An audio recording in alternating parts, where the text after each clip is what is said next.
bak sapa hura nyandong bak sapa hura duduk Nabi Adam dengan dia mata melek-lek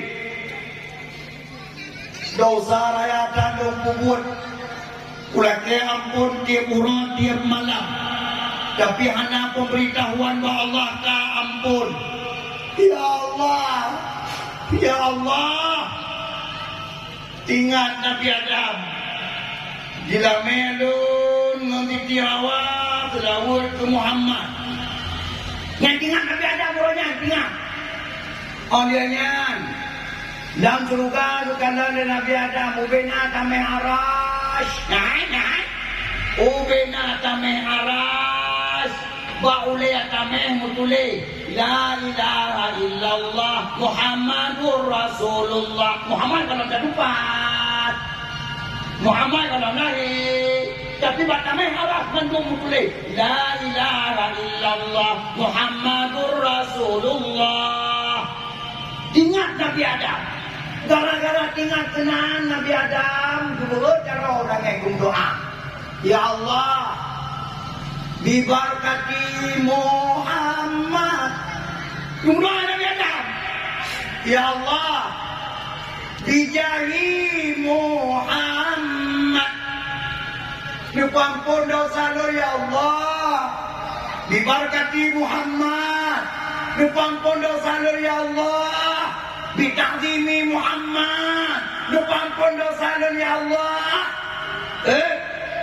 langsung Allah Ta'ala disambut Adam dikeli Allah Adam hayu tak doa kata orang Adam pada tepuk Muhammad yang kena telur ditanya oleh Allah ya Allah yang pun kata dan tepuk Muhammad yang kena telur jila medon ngantiti Hawa selawat ke Muhammad yang kedua untuk Muhammad yang kena telur ya Allah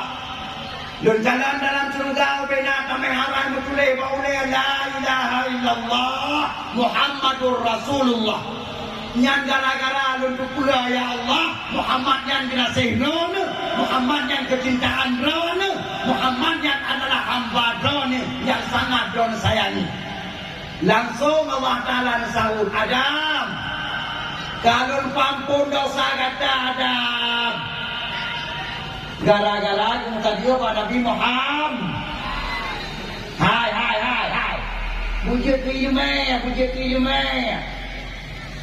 gara-gara kita dia oleh Nabi Adam berdoa kedai pak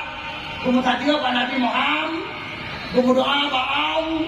ingat berdoa ba Allah tapi kita dia pada Nabi Muhammad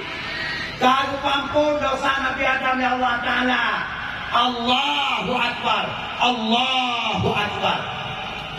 yang salah satu tanda bukti Allah berperaya Nabi Muhammad